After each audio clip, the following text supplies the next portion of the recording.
chers auditeurs de Radio Jade FM. Ici Frédéric Mispelblom pour l'émission Peindre et dépeindre le pays de Ré. Je me trouve ce matin où il fait froid dans le potager de Hector avec Jonathan Brosseau qui gère ce potager et je vois en ce moment même un chat qui vient d'attraper une souris. Et l'émission sera consacrée à la création et au fonctionnement de ce potager qui se trouve à la Plaine-sur-Mer et sera entrecoupée de quelques scènes du marché dans le potager où vous entendez les clients, les sacs poches ou comme on dit dans le pays de Ré, les bourses en papier qui servent à mettre les légumes et vous entendrez aussi une petite musique de fond qui est France Musique, qui est la musique qui est diffusée constamment pendant ces jours de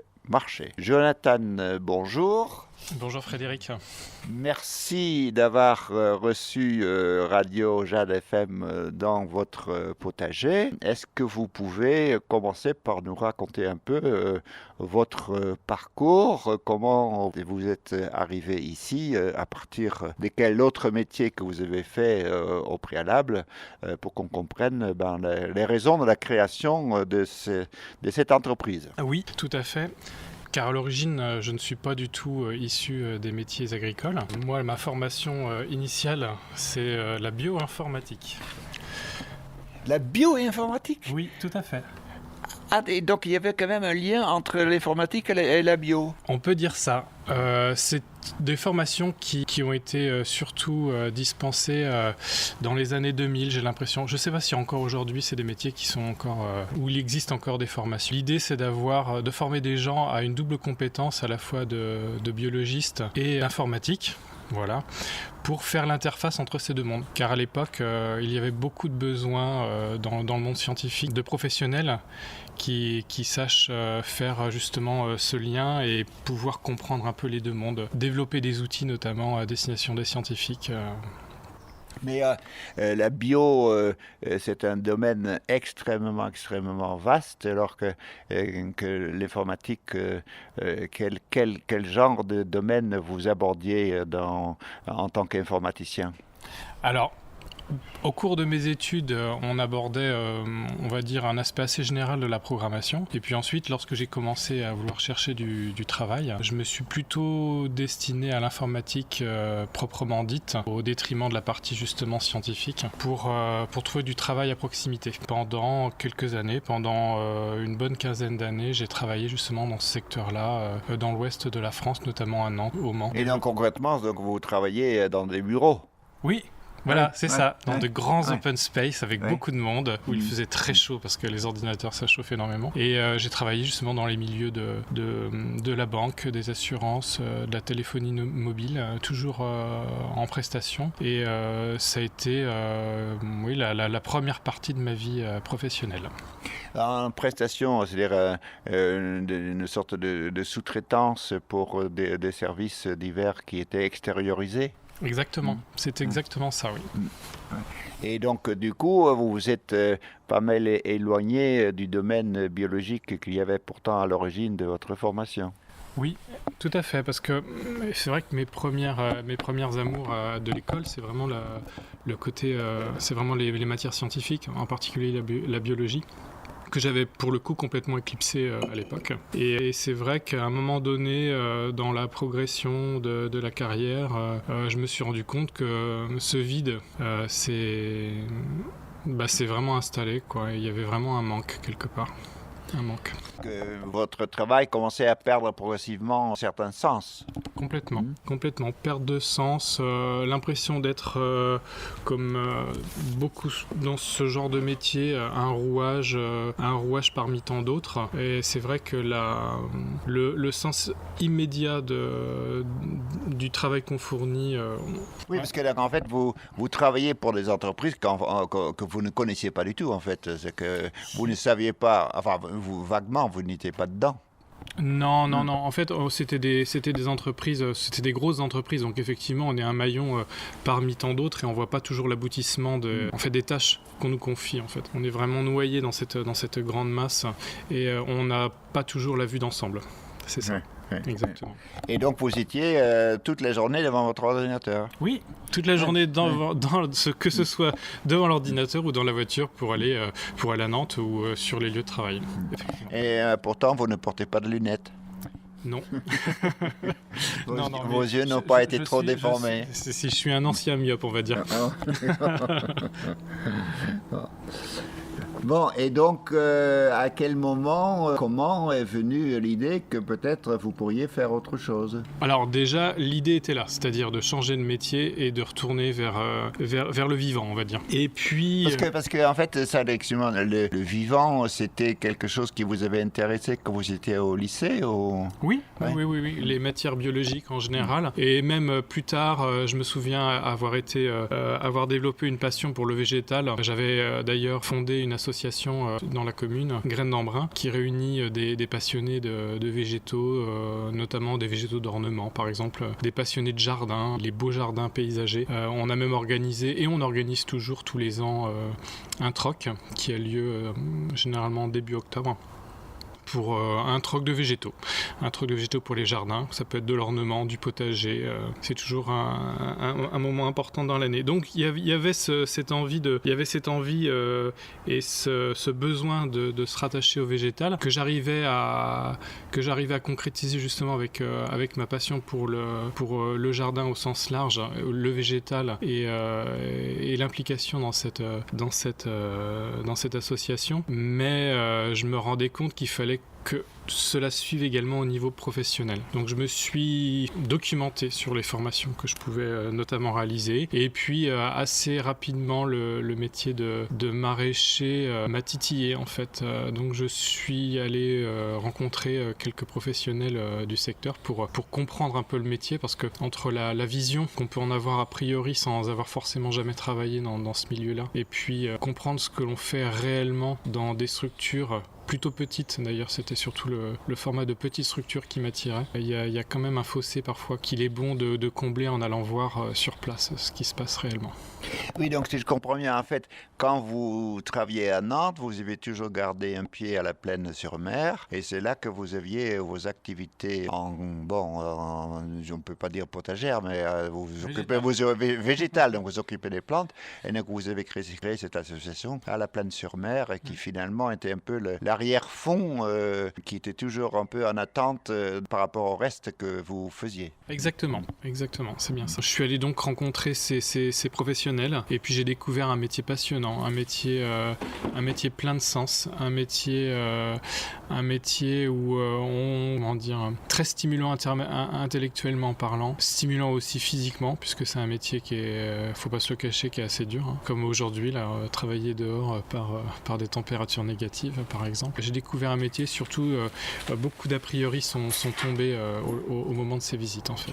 Qu'est-ce que vous aviez comme a priori? J'avais plutôt des a priori de métiers extrêmement durs, extrêmement physiques et plutôt répétitifs, et puis limité dans les tâches. En fait, non. Quand on est maraîcher, on se doit d'être, surtout sur des structures à petite échelle telles que les nôtres, on se doit d'être multicasquette, hein. Il nous faut... On va être comptable, on va être entomologiste, on va être biologiste, on va être agriculteur, on va être commercial, on va être tout ça en fait. Oui, donc très très très très polyvalent. Oui, voilà, la polyvalence, c'est vraiment un maître mot, effectivement. D'accord. Et donc petit à petit, parce que vous avez fait des stages dans les entreprises, chez des maraîchers? Oui, oui, des stages. Dans le coin? Oui, complètement. Sur le Pays de Ré, et à côté, on va dire. Et voilà, donc tout ça a fait partie déjà de la première étape qui a été de valider en fait cette envie d'aller vers ce métier, qui a été très rapidement validée, on va dire. Et puis ensuite, la seconde étape a été de se former de façon proprement dite, au travers d'une formation qu'on appelle un BPREA, donc c'est-à-dire brevet professionnel de responsable d'entreprise agricole, qui nous donne en fait les clés, les outils pour pouvoir piloter ce genre d'entreprise, mais qui fait pas forcément de nous des maraîchers en fait, je veux dire techniquement parlant. Là, cette formation-là, c'est vraiment l'apprentissage sur le tas, que ce soit au travers des stages, chez justement tous ces professionnels. Et puis c'est un apprentissage perpétuel, on va dire. Toute notre vie, on continue d'apprendre, on continue de faire des essais, de faire des erreurs, d'avoir des succès, etc. Particulièrement dans les premières années. Oui, parce que la première année, aujourd'hui encore, vous y êtes, non? Ou ça fait 1 an que le potager a ouvert? Ouais, même un petit peu plus que ça, au niveau des ventes, j'entends. Après, la création du potager, elle, remonte à 2020, en fait. Remonte à l'été 2020. À cette époque-là, j'ai pu avoir les autorisations nécessaires et puis commencer à mettre en place l'outil proprement dit, qui se compose donc d'une serre dans laquelle nous sommes actuellement pour faire cette discussion. Et puis, le réseau d'irrigation, l'acheminement de l'électricité, etc. Oui, et donc, est-ce que vous pouvez raconter le cheminement entre le moment où vous avez fini votre formation et puis le moment où vous êtes allé à la recherche d'un terrain, j'imagine, et toutes les tribulations qui vont avec jusqu'à la concrétisation? Oui, en fait, les choses se sont faites en parallèle. C'est-à-dire, en parallèle des formations, j'ai déjà commencé à anticiper et à rechercher le foncier agricole, qui est le nerf de la guerre. Sans foncier agricole, il n'y a pas de métier possible. J'avais volontairement restreint ma zone de recherche, puisque j'habite et j'ai grandi à la Plaine-sur-Mer. Je ne souhaitais pas forcément m'éloigner beaucoup plus. Donc, j'ai recherché avant tout sur la commune et les communes alentours. Également parce que ce type de structure n'existait pas encore. Donc, il y avait aussi une opportunité en termes commerciaux. Oui, parce qu'il y a des années, je pense que c'est bien, il y a 10 ou 15 ans que ça s'est arrêté, il y avait une ferme à la Plaine qui vendait à la ferme, justement, dont les bâtiments existent toujours, qui sont complètement tagués et tombent en ruine. Effectivement, depuis un certain nombre d'années, il n'y avait plus rien. C'est ça, c'était l'exploitation de monsieur et madame Richard à l'entrée de la Plaine. Oui, voilà, c'est ça exactement, qui a cessé il y a peut-être une quinzaine d'années, c'est ça.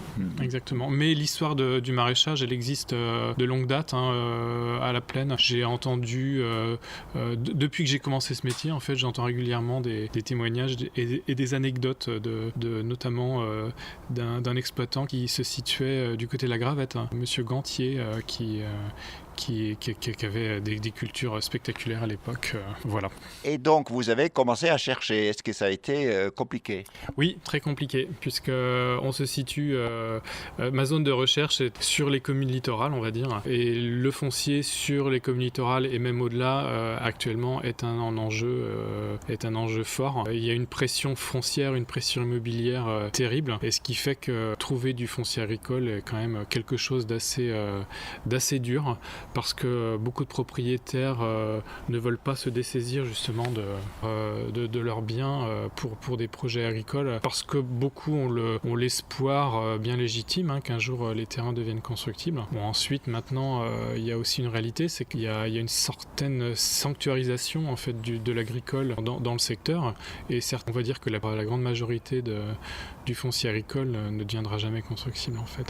Mais c'est vrai que le pas à franchir est toujours compliqué, et donc pendant 3 ans, j'ai eu beaucoup de refus de la part des propriétaires que je démarchais pour pouvoir... Et donc, comment vous faisiez? Vous frappiez aux portes, ou vous regardez le bon coin, ou comment vous faisiez? Alors comment je faisais? Déjà d'une part j'allais dans les chemins et sur les routes voir où il y avait des terrains qui semblaient déjà d'une part non exploités. Puis après je recoupais ça avec des documents de cartographiques, et puis après j'ai souvent aussi démarché les services d'urbanisme pour avoir les contacts, et c'est comme ça que ça s'est fait. J'ai aussi été démarcher des propriétaires que je connaissais sur le secteur qui avaient du foncier. Puis finalement l'opportunité s'est présentée d'elle-même, c'est-à-dire que c'est c'est pas moi qui suis allé chercher, qui ai trouvé l'opportunité, c'est plutôt l'opportunité qui est venue à moi. C'est une dame et ses enfants qui ont entendu parler de mon projet et qui m'ont contacté pour m'indiquer qu'ils avaient potentiellement des terrains qui pourraient convenir avec mon projet. Donc on s'est rencontrés à plusieurs reprises, j'ai bien expliqué mon projet, ce que je comptais y faire, et puis je les ai convaincus et puis de fil en aiguille, on en est arrivé à ce que je puisse acquérir une partie du terrain sur lequel je me suis installé. Voilà, donc ça a pris 3 ans au total. Mais comment vous avez défini votre projet de façon très synthétique?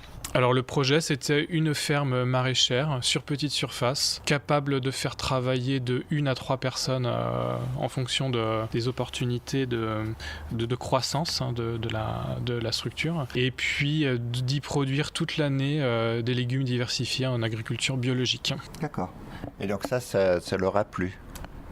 Oui, complètement. Et puis je pense que j'ai su les convaincre et au fil de nos discussions, je pense que oui, j'ai réussi à leur faire comprendre dans les détails le fonctionnement à venir, et surtout, je pense que que le projet était viable, qu'il y avait une réelle pérennité en fait dans le projet, que c'était pas une lubie ou voilà, quelque chose de temporaire. Et donc, comment cela s'est ensuite concrétisé? Donc, à un moment donné, vous avez pu acheter. Voilà. Et ensuite, donc, une fois acheté, vous avez pu commencer... Alors, commencent ensuite toutes les démarches administratives. Ils sont nombreuses. Des démarches qui vont conduire à obtenir déjà des autorisations pour pouvoir exploiter, ça commence déjà par là. Des démarches pour pouvoir anticiper la conversion en bio des terrains. Des démarches pour pouvoir mettre en place les outils, que ce soit les serres, les surbâtiments, les réseaux, etc.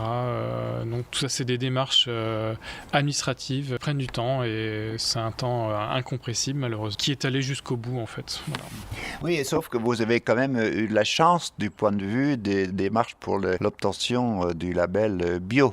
Oui, effectivement, parce que le terrain sur lequel je me suis installé est un terrain qui n'était plus exploité depuis plusieurs années. Donc j'ai pu obtenir ce qu'on appelle une réduction de conversion, c'est-à-dire un passage direct du terrain en labellisation agriculture biologique. D'accord. Et donc une fois toutes les démarches faites, vous avez pu mettre vraiment le projet en œuvre. Voilà, ça a démarré en octobre, à l'automne 2020. À l'automne 2020, on a commencé à créer les accès, mettre en place les serres, un grand jeu de mécanos géants dans lequel on doit assembler patiemment et rigoureusement tout un tas de tubes et de pièces. Ça a été une période où on ne s'est pas forcément fait aider par l'extérieur. Quand je dis on, c'est moi bien sûr, mais aussi toutes les personnes qui sont venues m'aider justement dans cette période-là, beaucoup d'amis et de familles qui sont venus donner la main pour construire tout ça. Et ça, c'est une partie pendant la période du Covid? Exactement. Pendant le Covid, ou pendant les différentes périodes un peu compliquées du Covid. Donc il y a beaucoup de personnes justement étaient un petit peu plus libres, et puis de se libérer pour venir mettre ça en place. Et donc ça a pris, on va dire, 3-4 mois déjà, rien que pour construire le bitunnel dans lequel nous nous trouvons, et puis après mettre en place les réseaux d'irrigation. On a également aussi replanté 400 mètres de haies bocagères pour pouvoir recréer un peu redensifier déjà le bocager existant, et puis également retrouver les anciennes partitions de la grande parcelle de 3 hectares sur laquelle je me trouve. C'est une parcelle qui est entourée de haies bocagères plus ou moins discontinues, mais à l'origine, en retrouvant des photos des années 50 notamment, je me suis rendu compte que cette parcelle-là, elle était elle-même divisée en d'autres petites parcelles, et ces anciens découpages correspondaient un petit peu aux futures implantations que je souhaitais mettre en place. Donc en fait, ça rejoignait quelque part le passé. Parce qu'à quoi ça servait, outre le fait de délimiter une parcelle, de la distinguer d'une autre, quelle est la fonction des bocagères? Parce qu'il fut une époque où on en a beaucoup arraché, et puis on continue à le faire. Voilà, c'est parce qu'en fait, Autrefois, les moyens de travail étaient des moyens humains avec de petits outils et pas de gros engins. Donc des petites parcelles ne gênaient pas en fait. On pouvait travailler sur une petite parcelle toute la journée. Voilà, on arrivait à gérer ça. Tandis que quand on souhaite la travailler avec un gros tracteur, forcément la place est un peu plus réduite et les manœuvres font qu'on va perdre un peu de place. C'est une partie de l'explication du remembrement et de la coupe des haies. Les haies aussi à l'époque avaient leur rôle de protection des cultures par rapport aux éléments, notamment au vent, au froid, etc. Pour l'élevage, les haies procuraient aussi des abris pour les animaux, abris au soleil, abris au vent, toujours. Et aujourd'hui, si on replante des haies bocagères, c'est parce que justement, on s'est rendu compte que, en plus de tout ça, la haie apporte un autre service. Elle permet d'héberger en fait toute une faune, toute une flore qui va être utile par exemple aux cultures. Et c'est aussi des sortes de voies de communication des petits animaux pour aller d'un point A à un point B. Et toute cette faune-là, elle a besoin des bocagères justement pour vivre et pour se nourrir. Et autrefois aussi, une des utilisations des haies bocagères qui était entretenues, à la différence de maintenant, c'est-à-dire que les bocagères maintenant elles sont beaucoup moins taillées. À l'époque elles étaient entretenues, elles étaient taillées et ça permettait de faire du bois et du petit bois pour pouvoir se chauffer aussi. Oui, parce que j'imagine qu'entre autres ça permet d'héberger les oiseaux qui mangent les insectes sur les plantes, des choses de ce genre-là. Voilà, mais ça héberge également les insectes qui vont se nourrir des plantes qui sont dans les haies également. D'accord. Et donc ça contribue à une espèce d'équilibre qui fait partie de l'approche bio. Voilà, parce que de toute façon, la vie, c'est un équilibre dynamique, justement. C'est un équilibre entre toutes ces populations-là. Et lorsque, même s'il est dynamique, même si on le déséquilibre d'un côté, parfois, la recherche du nouvel équilibre va provoquer, pendant un certain temps, en tout cas, des désordres. Et c'est notamment ce qu'on peut voir dans les cas de grandes monocultures ou d'endroits où certains insectes ou certains oiseaux ont complètement disparu. Comment vous avez découvert quand ça s'est ouvert ? Tout simplement parce que je connaissais Jonathan auparavant et donc on a commencé à s'approvisionner, à être client chez lui dès le début et depuis on continue, voilà. Et donc qu'est-ce que vous pouvez dire sur la qualité de ces qualité excellente avec la possibilité de faire une découverte, de découvrir certains légumes anciens. Que vous ne connaissiez pas. Que je ne connaissais pas, oui, différents choux, différentes courges, voilà. Et le service Qu'est-ce que vous pensez des services? Alors, attention, un service toujours agréable, souriant, voilà. Et un service où on peut prendre un petit peu le temps aussi, voilà. On est moins précipité, un peu plus tranquille.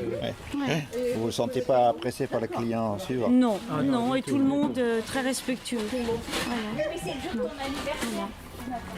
On apprécie beaucoup. Est-ce qu'on peut faire un tour pour que vous essayez de visualiser oralement pour les auditeurs comment le potager est construit? Alors là, présentement, on se trouve dans la serre. Dans la serre qui est divisée actuellement en 4 parties. Là, on était dans la première partie qui me sert l'hiver à accueillir les ventes au marché. Je veux dire le marché à la ferme, qui a lieu 2 fois par semaine et qui me sert également à stocker une partie des semis, etc. Voilà. Puis dans les 3 quarts restants, nous avons les cultures, qui actuellement sont les cultures de saison. Il y a également quelques planches vides, puisqu'on vient d'en retirer, d'arracher les vieilles cultures d'été qui donnaient. C'est quoi une planche? Une planche, en fait, c'est une zone de culture. Voilà. La serre, elle est actuellement la serre qu'on a face à nous, qui fait à peu près presque 10 mètres de large. Elle est divisée en 6 planches de 1,50 m. Et sur chaque planche, on va avoir une culture différente. Voilà. Ça fait des grandes bandes, comme ça, de 30 mètres. Et sur certaines, comme je le vois là, vous avez plusieurs plantes en même temps.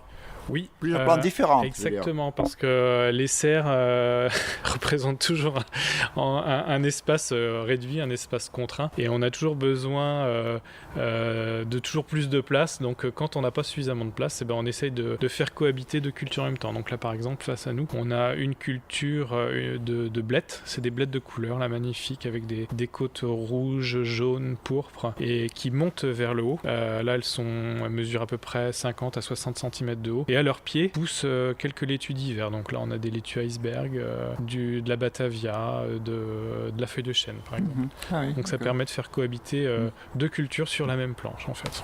Parce qu'ils ne sont pas de la même hauteur et puis Voilà. ils n'ont pas le même cycle de croissance Exactement. non plus. Voilà. Exactement. À côté on a des épinards qui cohabitent avec des oignons nouveaux. Et puis ensuite on a 4 planches vides sur lesquelles étaient placées des tomates et des aubergines qui ont été arrachées depuis. Et puis ensuite nous avons ce succès des planches de mesclun, la jolie verdure colorée de l'hiver. Et puis ensuite des semis de carottes, de radis, de petits pois, de choux d'hiver, de fèves pour le printemps, de betteraves primeurs, d'ail, etc. Et parce que donc ça fait plus que 10 mètres, non, entre là et là? Non, 9,80 m. Ah bon? Oui. C'est des grands Exactement. mètres. Ouais. Et donc ça c'est la largeur. Voilà. Et la longueur? La longueur, ce sont des serres de 30 mètres. Donc là, en totalité, on a une serre qui doit faire un petit peu plus de 60 mètres, en fait. D'accord. Voilà. Ah, de chaque côté, il y en a 30. Ouais, c'est ça. Et donc là derrière, qu'est-ce qu'on a? Eh bien, on a la zone dans laquelle on prépare les semis, parce que je prépare une partie des semis de la ferme. Là actuellement, on a notamment des séries de jeunes pousses, là, de mesclun pour faire du mesclin. Quelques nouvelles séries aussi de petits pois.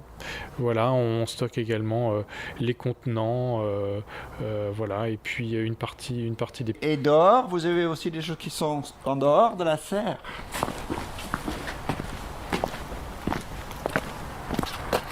Oui, à l'extérieur, nous avons des cultures, les cultures des saisons. À l'extérieur, actuellement, il y a encore les cultures de choux et de certaines racines, notamment les navets, etc. Puis, mais c'est vrai que là, c'est des zones qu'on va laisser tranquilles maintenant jusqu'au printemps pour pouvoir implanter les prochaines cultures de saison.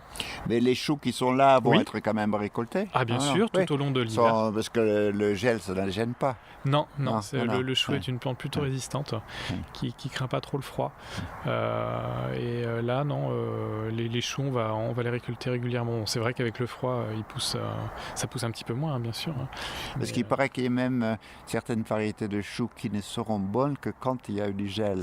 C'est vrai. Bon, pas seulement les choux, mais c'est vrai que notamment, je pense à certaines variétés de choux kale qui ont besoin de passer par une période de gel pour développer un aspect plus tendre et plus savoureux. Et le tout est surveillé par le château d'eau Voilà. de la Plaine-sur-Mer. Le grand château d'eau de la Plaine-sur-Mer. Sur lequel se trouve l'antenne de la radio Jade FM. Et oui, Jim m'en avait parlé quand je l'avais rencontré précédemment, effectivement, que le grand émetteur de Jade FM se situait justement là sur le grand château d'eau qui nous surplombe. Bon, Jonathan, nous arrivons maintenant au moment de notre petite pause musicale. Qu'est-ce que vous avez choisi comme morceau de musique pour illustrer cette émission? Alors, ce sera de la musique classique, puisque sur le potager, nous n'écoutons que de la musique classique. Et donc, ce sera, comme c'est actuellement le bicentenaire de sa naissance, ce sera un morceau de César Franck, son quintet en fa mineur, le deuxième mouvement. On écoute.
Donc on a vu un peu la manière dont la serre et les alentours sont organisés. Et donc vous avez mis en place toutes ces structures, vous avez commencé à planter.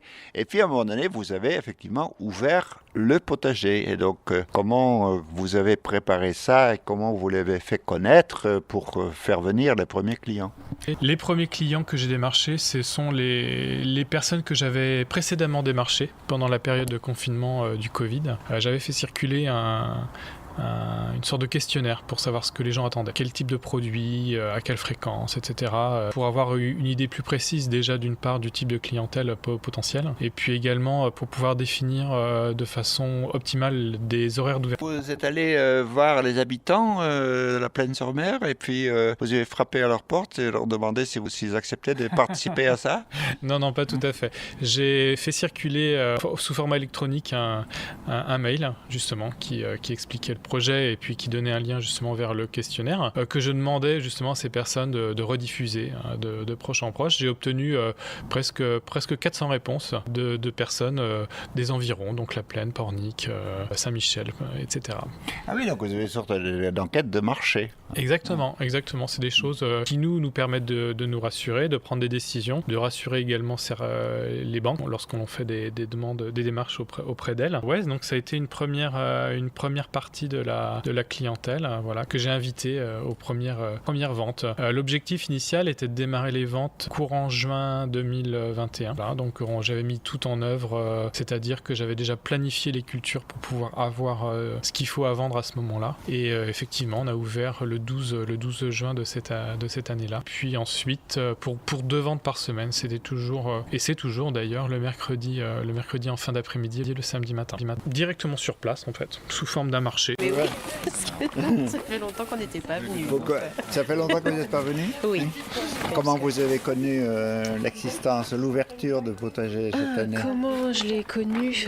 C'est une excellente question. Je pense que je le suivais sur les réseaux et je pense que j'avais appris par la mairie qu'il allait y avoir un potager bio dans le secteur. Et pour moi, c'était important de pouvoir consommer local. Donc, Est-ce que vous avez été à la Plaine-sur-Mer? On habite à la Plaine-sur-Mer une partie de l'année. Donc après, dès qu'on revient chez nous, on profite justement de pouvoir venir acheter des légumes ici localement. De chez nous, c'est ici.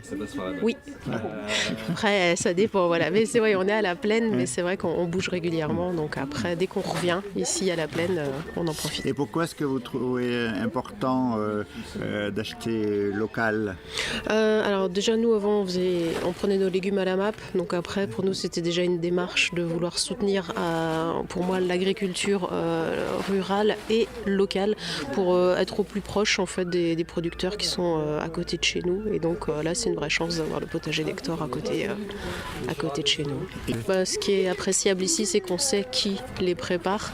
On sait d'où ils viennent, de quelle terre. Ils viennent pas de je ne sais où ou je ne sais quelle région ou comment ils ont été pris. Le côté bio, moi, c'est quelque chose que je consomme depuis longtemps. Donc après, en plus, ça peut être dans le coin. Comme j'ai pas le temps personnellement actuellement de jardiner, je suis très contente de trouver des légumes bio. Pour moi, c'est important justement de maintenir et soutenir ça. Que ce soit produit tout près de chez vous.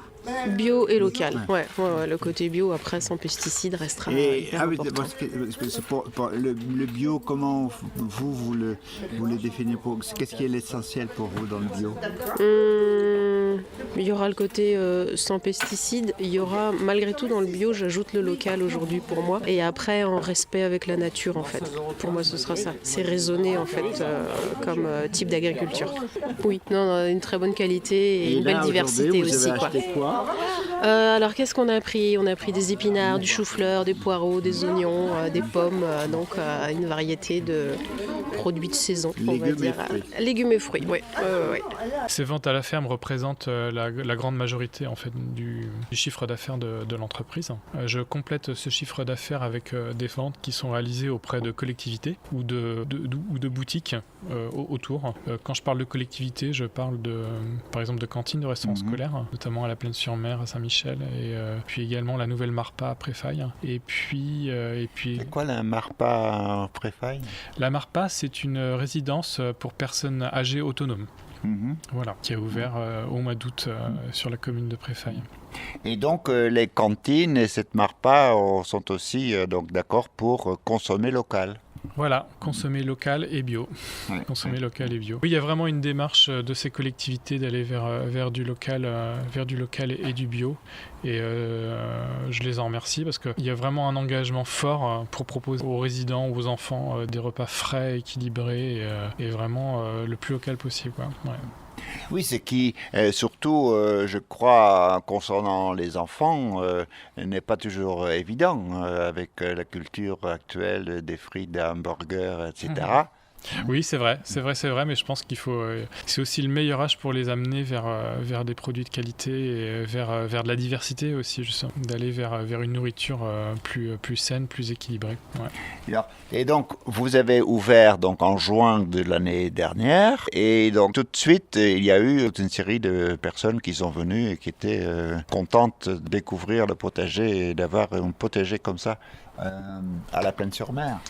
Oui, complètement. J'ai depuis cette période-là des clients très fidèles. La clientèle n'a cessé de croître depuis.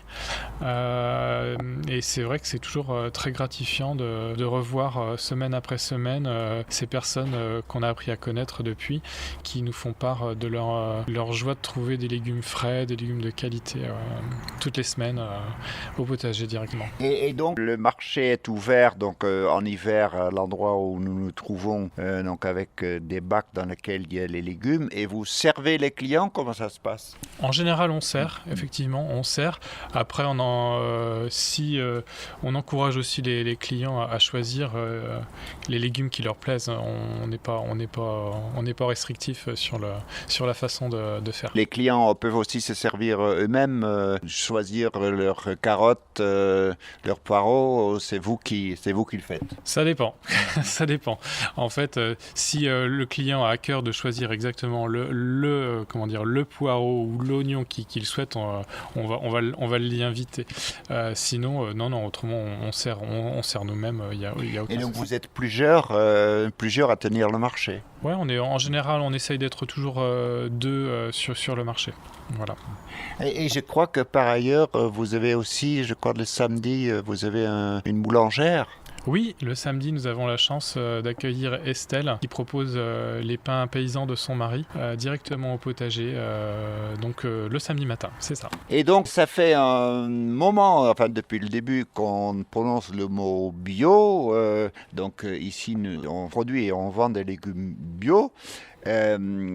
Qu'est-ce qu'il faut entendre par là, Jonathan, puisque le mot bio, on le trouve aujourd'hui à toutes les sauces, c'est devenu une marque, et sous cette appellation se vendent les choses souvent les plus variées, on ne sait pas toujours s'y retrouver. Est-ce que vous pouvez donner un peu une définition de votre point de vue et puis ce que vous proposez comme genre de bio pour que les auditeurs puissent s'y retrouver un peu?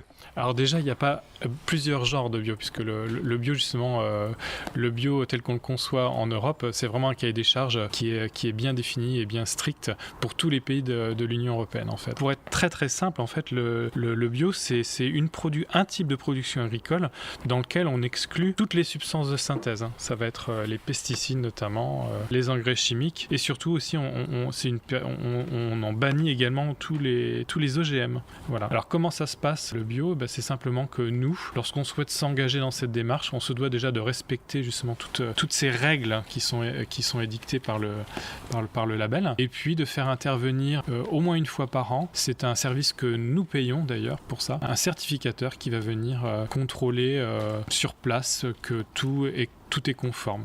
Tout est conforme par rapport à ce cahier des charges et qui va notamment éplucher les factures, la documentation, qui va également visiter les lieux. Voilà. Ah oui, donc il y a un contrôle annuel pour tous les producteurs bio. Bien sûr, tous les producteurs et tous les vendeurs également de produits bio, tout le monde est contrôlé tous les ans. Ouais.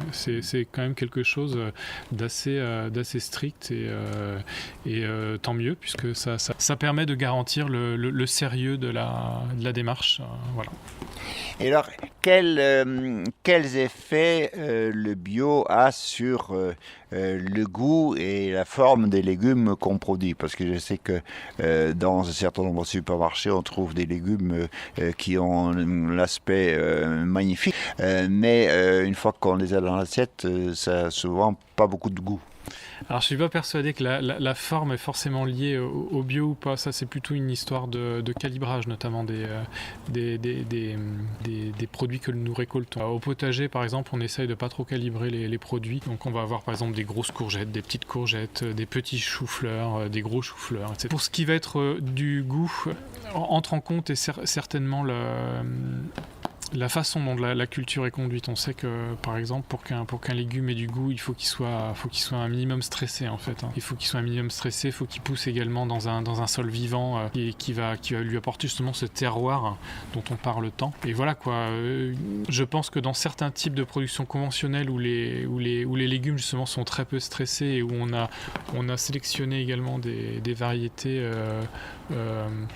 plutôt joli, ça s'est souvent fait au détriment justement du goût. Ouais. Alors, c'est intéressant parce que effectivement, j'ai entendu cette histoire de stresser une plante dans la vigne, parce que je sais que tailler la vigne, dans un sens, c'est le stresser, mais c'est aussi que si la vigne n'est pas taillée, c'est là que ça va mal se passer, et que toute taille est bonne sauf la non-taille.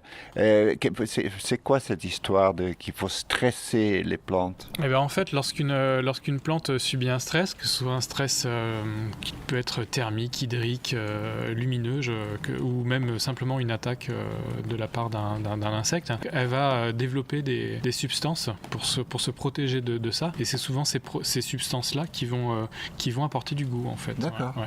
Notamment, je pense notamment à la première fois que j'ai entendu ça, c'était pour certains théiers qui sont cultivés sur les pentes de l'Himalaya, sur des zones où ils ont régulièrement des coups de froid justement et ce stress justement thermique de la plante va créer des goûts qu'on ne retrouve pas ailleurs, en fait, des saveurs inimitables. Donc c'est un petit peu comme pour nous quand on se fait de la gymnastique, ensuite on a de douleurs musculaires, c'est plutôt bon signe. Voilà, c'est plutôt bon signe. Donc si je comprends bien, l'essentiel du bio, c'est qu'on n'utilise pas d'entrants chimiques, donc pas de pesticides. Et comment faites-vous pour lutter autrement contre les maladies, les attaques d'insectes, les rongeurs et toutes sortes d'autres petites bestioles qui peuvent attaquer les légumes? Eh bien, déjà, c'est beaucoup d'observations des plantes. Et puis, comme bio, le mot bio l'indique, en fait, on va utiliser le vivant. On va utiliser le vivant pour aider le vivant. Donc, par exemple, il y a certaines méthodes qu'on appelle la protection biologique intégrée. C'est un mot très savant pour dire qu'en fait, on va utiliser, par exemple, certains insectes pour pouvoir lutter sur d'autres insectes qui, eux, posent problème. Notamment, on connaît tous les pucerons qui attaquent les plantes, etc. On connaît tous aussi la coccinelle qui va manger les pucerons, voilà, etc. Donc, en fait, on va parfois introduire des insectes endémiques, des insectes qui vivent dans nos régions, de façon ciblée pour pouvoir lutter contre certains foyers d'infestation. Voilà, on va introduire notamment des larves de coccinelles qui sont très très voraces sur les pucerons, autrement ce qu'on appelle des aphidolétès. C'est une sorte de toute petite guêpe qui va pondre son œuf dans le corps des pucerons. Et donc après, c'est comme Alien, le puceron se trouve dévoré de l'intérieur jusqu'à exploser et à libérer justement une nouvelle guêpe qui, elle, va aussi aller pondre dans d'autres pucerons. Et en fait, il y a un effet comme ça de destruction des populations de pucerons. Et justement, l'idée, c'est aussi par le biais des bocagères et dont on a précédemment parlé, c'est justement de créer l'habitat de recréer l'habitat de ces insectes-là pour pouvoir les accueillir plus facilement sur la ferme et pour qu'ils puissent intervenir plus facilement sur la ferme. Vous avez des lieux d'accueil des insectes, vous créez des habitats d'insectes pour les garder? On ne crée pas d'habitats spécifiques, mais on va créer des habitats généraux, comme par exemple les haies bocagères. Après, on peut laisser aussi des tas de branchages dans un coin, on peut laisser des tas de pierres dans un coin, etc. On peut recréer des zones humides pour accueillir des batraciens qui sont notamment très efficaces contre les limaces. Voilà. On peut mettre des nichoirs ou des choses comme ça pour accueillir des passereaux, notamment des mésanges, qui vont être des grands prédateurs des chenilles, notamment sur les choux dont on parlait tout à l'heure. J'ai également installé sur le potager des perchoirs à rapaces, où je vois régulièrement en saison des faucons cresserelles par exemple, qui vont aller à la chasse aux petits rongeurs. Voilà. J'ai accueilli également après 2 chats pour pouvoir gérer la problématique des rongeurs, mais plutôt dans la serre par exemple. Donc les rongeurs mangent les racines des plantes, qu'est-ce qu'ils font? En fonction du type de rongeur, oui, ils peuvent manger les racines des plantes, donc ça peut justement poser un préjudice à la plante, mais ça peut être aussi manger les racines que nous-mêmes nous consommons. Par exemple, je pense au navet, par exemple. La racine du navet, c'est quand même la partie qu'on va manger, et effectivement, les campagnols et tout un tas de petits rongeurs sont friands de ce genre de réserve pour l'hiver. D'accord. Donc vous créez en fait aussi toute une nouvelle biodiversité grâce à votre potager. C'est exactement ça, c'est la biodiversité. De toute façon, sans biodiversité, on peut pas cultiver justement tout ce qu'on cultive, oui bien sûr. Ouais. Alors, votre clientèle, donc il y a deux fois par semaine, il y a le marché. Et quel genre de personnes viennent dans votre potager? Est-ce que c'est des jeunes, des moins jeunes, des hommes, des femmes, des gens de tous horizons? Eh bien, c'est des gens de tous horizons. C'est vraiment très représentatif de la démographie locale, en fait, la démographie de nos communes côtières. Non, il y a beaucoup de personnes qui viennent des communes limitrophes, des communes donc de la Plaine, de Pornic, de Préfaille notamment. Ouais. Et non, c'est vraiment tous horizons, des jeunes, des moins jeunes, voilà. Et qui petit à petit donc deviennent des habitués et qui reviennent à chaque fois? Voilà, chacun ses besoins. Certains vont venir très régulièrement, d'autres avec un peu moins de régularité, mais chacun fait en fonction de ses propres besoins et voilà, tout se passe bien. Et vous avez des conversations avec vos clients en dehors de la question des légumes et ils vous posent des questions sur la façon dont ça marche, le bio, parce que vous avez entre autres des légumes anciens et vous proposez des légumes que les gens ne connaissent pas forcément. Est-ce que vous donnez des explications pédagogiques? Oui, c'est vrai que ça fait partie du métier de vente.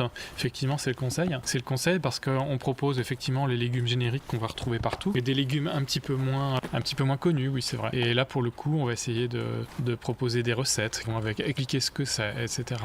Ça fait partie des discussions qu'on peut avoir régulièrement. On est en train d'essayer d'éloigner les chats parce que les chats essaient de manger le micro. Donc, vous proposez les légumes et vous expliquez aussi aux gens comment s'en occuper parce que voilà, il faut les nettoyer, il faut les cuire et on ne sait pas toujours comment les cuisiner faire. Des fois et comment dire également l'inverse est vrai, c'est-à-dire qu'on reçoit souvent les conseils de certains clients sur de nouvelles façons de cuisiner certains légumes qu'on s'empresse bien sûr de retransmettre aux personnes qui le demandent, ouais, complètement. Oui, donc c'est aussi un lieu d'échange parfois d'échange de recettes notamment.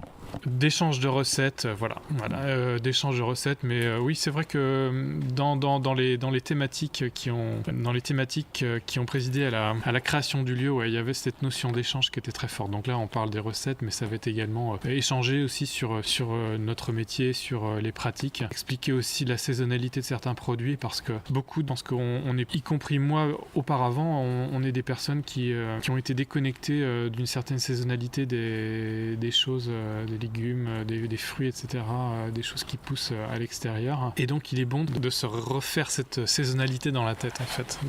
Oui, ce qui fait que y a certaines périodes où vous ne pouvez pas trouver de tomates en plein hiver parce que ça n'a aucun sens pour un potager biologique.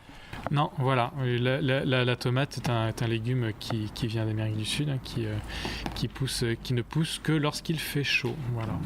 Quand il fait chaud, quand le temps est suffisamment chaud pour pouvoir produire des légumes. Il ira, Dani? Oui, et puis après, il ira couper les feuilles. D'accord. Bonjour. Alors, Bonjour, c'est madame. il y a un adopté. Un adopté, c'est bien. C'est mignon. Je veux bien pas trop gros. Alors. Vous mettez 1 kilo, s'il vous plaît. Vous avez des petits sacs avec vous? Non, on en a plein à la maison. Vous voulez me mettre comme ça? Non, je vais les mettre. Je ramènerai ça. Ne vous inquiétez pas. Et toi aussi, tu manges des légumes? Oui, et moi j'ai des kilos. Combien j'en mets, madame Avignon? 1 kilo, s'il 1 vous kilo? plaît.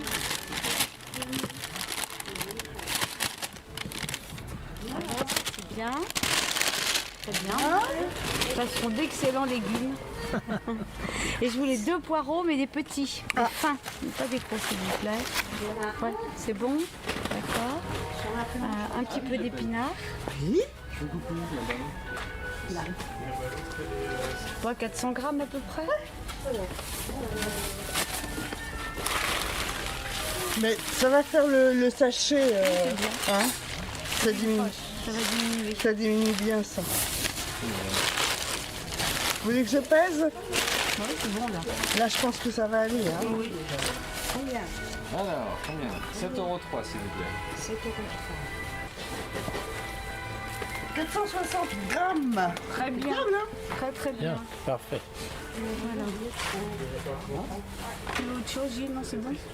Je sais pas. Non, écoute, t'as fait le tour. Salade, des œufs, des pommes, des courges, des... T'as pris J'ai pris un petit en cours, j'en ai Ah pris oui, un. courge spaghetti. Non, c'est bon. Donc pour aujourd'hui, c'est bon. Parfait. La courge, c'est adopter, Thomas. Ah oui. On adopte. Si Merci, on l'adopte messieurs, pas, dames. je la garde. Voilà. Oui. Parfait. On en a amené une. Alors, Jonathan, comment vous voyez l'avenir de votre potager? Donc, j'imagine qu'un petit à petit, chaque fois, il y a un peu plus de clients qui arrivent parce que les bouche à oreille fonctionnent. Mais comment vous voyez aussi l'avenir du bio par rapport à celui de la planète? Alors déjà concernant le potager proprement dit, concernant le potager pour commencer, j'ai démarré avec une surface volontairement réduite pour pouvoir justement croître avec la clientèle en fait, avec les opportunités offertes par les clients. Et donc effectivement petit à petit en fonction de la demande, je vais essayer de grossir, de faire d'employer ou de faire rentrer du monde sur le projet pour pouvoir produire un peu plus de légumes et satisfaire la demande. Concernant l'évolution du label bio, c'est un label qui évolue avec les problématiques du monde. Je sais que le groupement des agriculteurs bio en France essaye d'aller vers un label un petit peu plus restrictif qui prenne également en compte, outre les aspects purement agronomiques, l'aspect équitable des choses. Je pense que c'est une évolution intéressante qu'il faut suivre. Ça s'appelle le label bio équitable qui est porté justement par la Fédération nationale d'agriculture biologique. Après, dans les grands enjeux à venir, on l'a constaté cet été, c'est le réchauffement climatique en fait. Comment est-ce qu'on va aller, l'agriculture va réussir elle-même à s'adapter à tous ces grands défis que sont le changement climatique et en premier lieu la diminution de la ressource en eau, notamment, qui devient tous les ans un peu plus problématique. On l'a vu cet été avec les pénuries d'eau qu'on a eu, les diminutions de ressources en eau dans le sous-sol. En fait, on pourrait faire le parallèle avec ce qu'on rencontre actuellement avec l'électricité. Par exemple, en France, on voit qu'on a une ressource qui est un peu moins abondante. Comment est-ce qu'on doit tous réagir vis-à-vis de ça? Parce que je pense que c'est une démarche collective. Je pense qu'il faut adopter des comportements un peu plus sobres. Et puis après, du point de vue de l'agriculture en général, je pense qu'il faut qu'on aille vers des techniques encore plus économes sur nos pratiques. Je pense notamment à l'irrigation goutte à goutte, en tout cas dans le maraîchage. Et puis autrement, sur une réflexion portée sur les espèces de plantes les espèces et les variétés de plantes qu'on va cultiver. Par exemple, des variétés qui soient plus sobres plus sobre en eau, par exemple. Et puis, je sais pas, à l'avenir, si jamais vraiment les choses s'arrangent pas, est-ce qu'il n'y a pas une réflexion à avoir sur la priorisation des usages. Voilà. Oui, vous voulez dire entre laver sa voiture, remplir sa piscine et faire pousser les légumes. Voilà, je sais pas. Il y a une réflexion à avoir tous ensemble sur ces sujets-là, bien sûr. D'accord. Bon, est-ce que vous voulez rajouter quelque chose ? Oui, merci Frédéric d'être venu jusqu'au potager me rencontrer. Ça m'a fait très plaisir et puis de partager ce moment avec vous. Bon, le plaisir fut réciproque. Chers auditeurs, je rends l'antenne. À très bientôt, chers auditeurs.